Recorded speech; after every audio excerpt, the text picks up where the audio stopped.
Yeah, stigma is a big issue as well, isn't it? That people don't uh, seek services, don't self-present because they feel shamed that that their experience is shameful, and they don't want to be tagged as suffering from post-traumatic syndrome.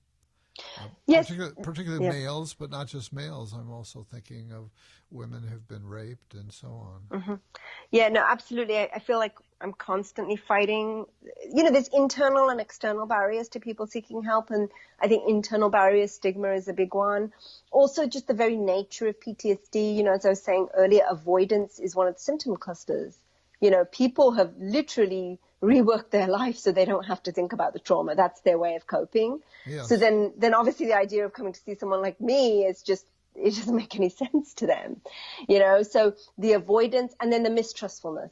I think a lot of people with PTSD, especially PTSD because of human-made disasters, they mistrust. They don't trust. They don't trust organizations.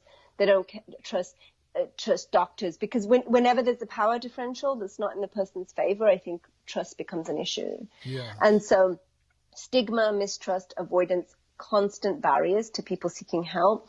So where do these people show up in the healthcare system? They might not show up in mental health, but they show up in primary care, and so that's one of the early intervention strategies that I talk about in the book, is that, mental health professionals, we need to literally move our practices, which is what I've done in the last 10 years. My practice is now in primary care.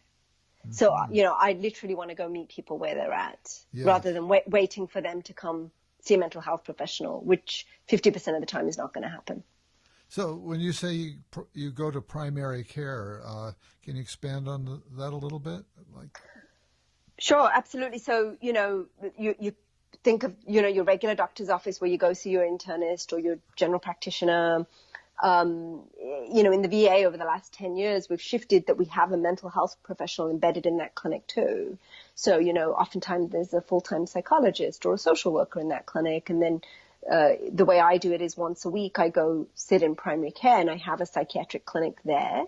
And so, sometimes my colleagues in primary care will be seeing a patient who's come in for an annual physical. And it'll become very apparent that, they have untreated PTSD or depression or anxiety. And they'll literally say to the patient, you know what, we have a colleague here who we work with closely, who's a mental health professional. How do you feel about checking in with her today? Yeah, and you're right there on the spot. Yeah, excellent. Yes. Excellent. It's something that we haven't discussed, but it's a little bit of the flip side of responding to trauma is resilience and post-traumatic growth, mm-hmm. which I think are there's kind of they're sort of new in the conversation to my thinking. Mm-hmm. Well, as you said, like post-traumatic growth, when we go back to those two populations, the people who are exposed to trauma, some develop PTSD, many will heal naturally with the passage of time and they will be fine. Some people in that latter group will report that they